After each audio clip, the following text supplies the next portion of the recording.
Эми ошол орус украин тирешүүсүнөн ким утуп, ким утулуп жатат? Эми бул суроо аябай татаал суроолордун бири. Бул суроого ар ким эле жооп бере албайт.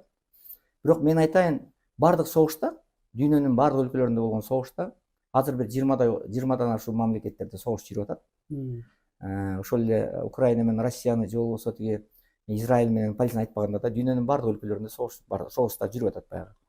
Ушул согуштар эч качан жакшылык алып келген эмес. Бардык жерде согушкан жерде эки тарап тең баягы жабыр тартат. Мына эле азыр Украина эле жабыр тарткан жок, Россия да жабыр тартып атат. Канчалаган мына Белгородко азыр бомбалар түшүп атат. Ошол Луганский, жанагы ошол берки Донецкий облусу, азыр эми Запорожье, Крым бардыгына чабуулдар жүрүп атат. Адамдар өлүп атат. Туура самолеттор талкаланып атат.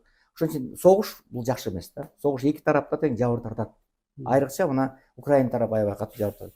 Бирок бул согушта, ачык айтайын, бул согушту баштоого, баягы согушту дейли атайын аскер операциясы десек туура болот. Бул атайын аскер операциясын баштоого бул Путинди күнөөлөгөн болбойт.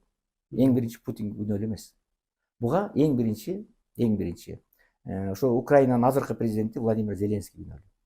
Владимир Зеленский славян тектүү эл болгондон кийин сөзсүз түрдө Путиндин алдына барып сүйлөшүп, бир тилдүү, сөзсүз славян тилдери, экөө бир тууган эл, Украина, Белоруссия, Россия туура татынакай сүйлөшүп алдынан өтүп, тем более ал кишинин жашы улуу, Путиндин канча жылдан бери президент болду, өзү өмүр бою саясатчы, тиги болсо артист болгон киши, эч кандай саясаттан түшүнүгү жок. Американын аркасы менен келип калды. Ошондой болгондон кийин түшүнүп кой, элимдин жыргалчылыгы үчүн, элимдин амандыгын сактайлы дагы мен өзүм кичирейбей, кекирейбей барып сүйлөшүп коеюн деп барыш керек болчу. Мына 2 жыл президент болгондун ичинде эчке биз сүйлөшүүгө барбай койдук.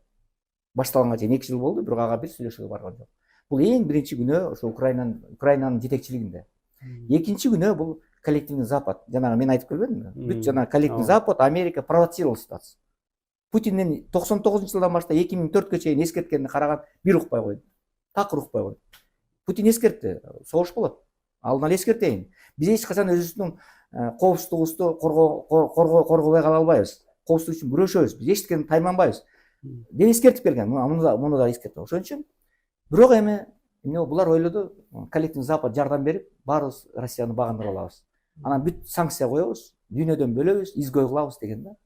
А бирок Россия күчтүү экен, ресурстары күчтүү экен. Россиянын президенти алдын ала, Владимир Владимирович алдын ала ойлонгон. Бир 20 кадамга, 30 кадамга, 100 кадамга алдын ала ойлонгон саясатчы экен да. Бул ушунун баарын кандай болорун алдын ала ойлонгон шахматист экен да бул киши. Мына ушул анан жана экономиканын баарын жанагы санкция кылганда баардыгын өзүнчө бөлүп салгандан кийин санкция бүт баардык Запад мамлекеттеринин баардыгынан экономикасынын баарын чыгышка, Кытайга, Иранга, Борбордук Азия мамлекеттерине, чыгыш мамлекеттерине буруп кетти. Нефтинин баарын отказ берди, Северный потокту өзүлөрү жардырды. Анан кайрадан бүт өзүлөрүнүн санкциясы өзүлөрүнүн башына тиет. Мына Северный потокту Америка кимиси жардырды. Бул жерден эч качан Россия бул жерден зыян тарткан жок.